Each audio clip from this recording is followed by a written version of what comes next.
अगले महीने होने वाली G20 समिट में शामिल होने दिल्ली नहीं आएंगे रूस के राष्ट्रपति व्लादिमीर पुतिन। उनके प्रवक्ता ने कहा बिजी शेड्यूल है इसकी वजह। कहा यूक्रेन में स्पेशल मिलिट्री ऑपरेशन पर है सारा फोकस। रूस ने कहा वागनर ग्रुप के प्रमुख येवगेनी प्रिगोजिन की मौत में रूस का कोई हाथ नहीं। राष्ट्रपति पुतिन के प्रवक्ता का बयान बिजी शेड्यूल की वजह से फिलहाल साफ नहीं प्रिगोजिन के अंतिम संस्कार में पुतिन शामिल होंगे या नहीं। संयुक्त राष्ट्र में मिलेंगे 8 खाड़ी देशों के विदेश मंत्री। ईरान ने दी जानकारी। यूएन जनरल असेंबली से इतर होगी मुलाकात। मिडिल ईस्ट में पश्चिमी देशों की मौजूदगी का ईरान करता रहा है विरोध। डेनमार्क में पवित्र ग्रंथों को जलाने पर पाबंदी लगाने की तैयारी। डेनमार्क में कुरान जलाने की कई घटनाओं के बाद हुए थे जबरदस्त प्रदर्शन, लेकिन अभिव्यक्ति की आजादी और कार्टून पर नहीं लगेगी कोई रोक। डेनमार्क की संसद में अगले महीने इस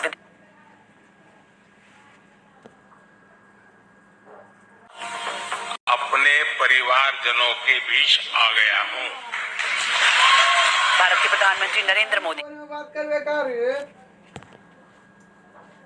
रोवर ने विक्रम लैंडर से निकलकर 8 मीटर की तय की दूरी। चंद्रयान 3 के चांद पर सफर के बारे में इसरो ने दी नई जानकारी। कहा सभी पेलोड कर रहे हैं काम। की बात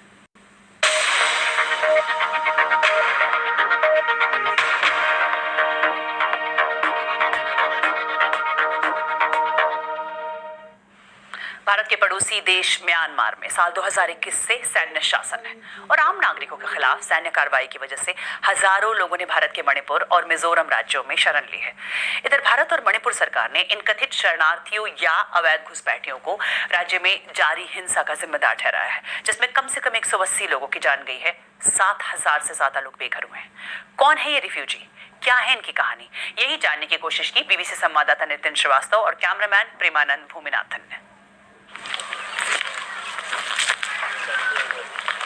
ये अपने मुल्क को दिन में कई दफा देखती हैं। चंद साल पहले म्यांमार में जिंदगी सुकून की थी। एकाएक वहां तख्ता पलट हुआ और कई प्रांतों में सैन्य शासन का कहर नजर आया।